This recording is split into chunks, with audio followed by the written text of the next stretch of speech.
You ever hear that term, get in your head, you're dead?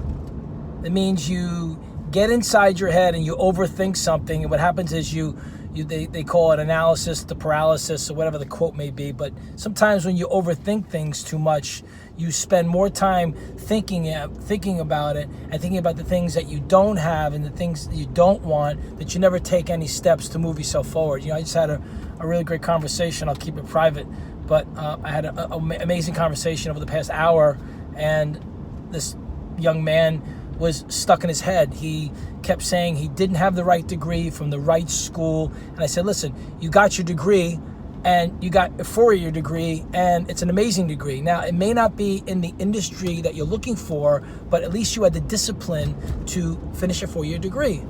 And he kept talking about the things that he didn't have, and he didn't have the qualifications. And he was talking to all of his friends saying, well, you need to do this, you need to do this, you need to do that. And he was listening to the wrong people. And I suggested to him, I said, what you need to do is you just need to stop talking to everybody and you start thinking about, what do I like to do? What am I good at? What do I want to be?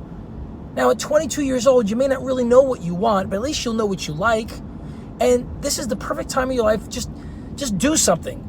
Take a shot at it. Just go and try something and just be that person. And if you want something bad enough, you got to have that burning desire to do it. I was so typical in my life that I didn't know what the hell I wanted. I didn't know if I wanted to be a dancer. I didn't know if I wanted to be a professional baseball player. I didn't know if I wanted to be in computers. I had no clue what I wanted. So I tried different things. I spent the first 8-9 years of my life in technology working on Wall Street. I'm like, I don't like this. I want to talk to people. And then in 2000, I got into sales, and I got into technology sales. I worked for Oracle Corporation, and I worked for some financial services companies. And then, I kicked off my DJ business in 1988. That's been around for 30 years. And I finally landed in the solar industry in 2007. So if you think about it, I've been through a lot of different things in my life because I just tried it. I tried it because I knew what I was good at, and I could adapt what I was good at to whatever job or industry that I decided to get into. I'm at a different point in my life now.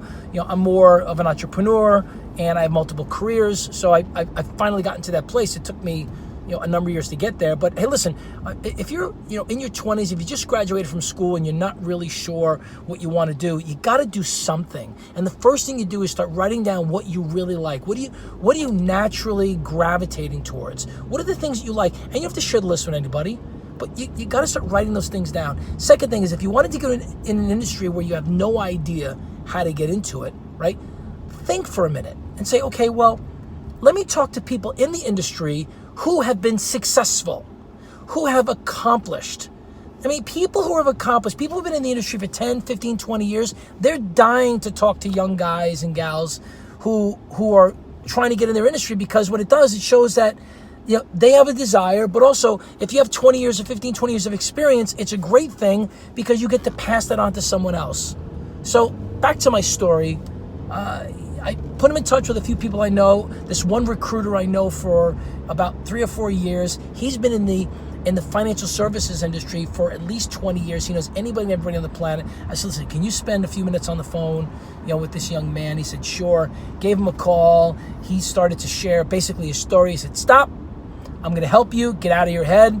Send me your resume. Give me a brief bio. We'll start looking at companies. And at the end of the day, things really worked out. He's on a path. But for the hour that I spoke to him, he was beating himself up. He was so upset. I got upset. And at the end of the day, what did we learn from it? We learned that we got to just take action. Tony Robbins talks about taking massive action. But I like to say take massive, determined, and focused action. Because if you fail, it's okay to fail. Just keep failing forward. Keep failing again and failing again. Put yourself in a situation where you can be a sponge and learn, network with people, surround yourself with massively successful people. And that's how you learn, because that's how everybody started.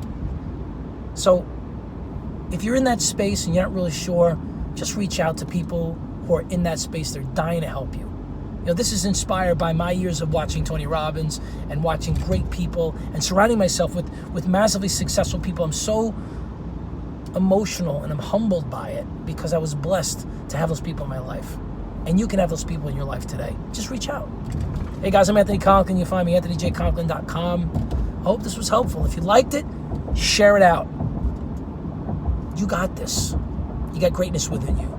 Live your passion. Until next time, I love you guys. See you soon.